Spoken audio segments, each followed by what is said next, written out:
মাননীয় মুক্তিযুদ্ধ বিষয়ক মন্ত্রী জনাব আহমেদ আজম খান, আপনি বিলটি পাশ করার প্রস্তাব উত্থাপন করতে পারেন। মাননীয় স্পিকার, আপনাকে ধন্যবাদ। আমি আহমেদ আজম খান, মুক্তিযুদ্ধ বিষয়ক মন্ত্রী, প্রস্তাব করিতেছি যে জুলাই গণঅভ্যুত্থানে শহীদ পরিবার ও জুলাই যোদ্ধাদের কল্যাণ ও পুনর্বাসন সহ গণঅভ্যুত্থানের মর্ম ও আদর্শকে রাষ্ট্রীয় ও জাতীয় জীবনে সুপ্রতিষ্ঠিত করা এবং ইতিহাস সংরক্ষণের উদ্দেশ্যে আনীত বিলটি জুলাই গণঅভ্যুত্থানে শহীদ পরিবার এবং জুলাই যোদ্ধাদের কল্যাণ ও পুনর্বাসন বিল 2026 মহান সংসদে উত্থাপিত আকারে পাশ করা হোক। মাননীয় স্পিকার, আপনাকে ধন্যবাদ।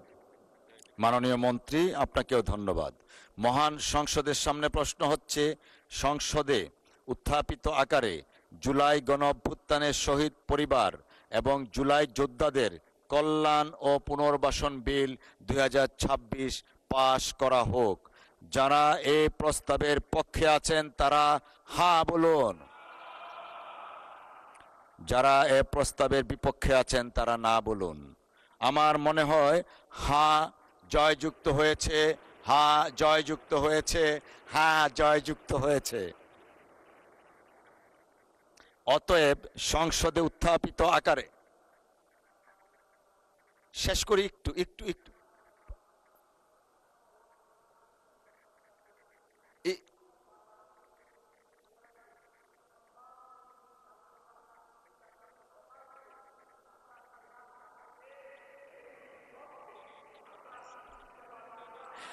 মাননীয় সদস্য, আমি এটা নোটিশ করেছি। আপনি এবং আপনার পাশের জনাব আক্তার হোসেন, আপনারা দুই হাত চাপিয়েছেন, নোটিশ করেছি। ধন্যবাদ। অতএব সংসদে উত্থাপিত আকারে জুলাই গণ অভ্যুত্থানের শহীদ পরিবার এবং জুলাই যোদ্ধাদের কল্যাণ ও পুনর্বাসন বিল 2026 সর্বসম্মতিক্রমে পাশ হলো।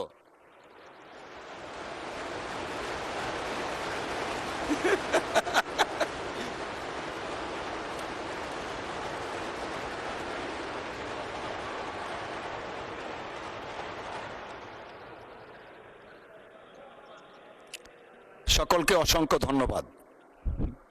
এখন এটা কি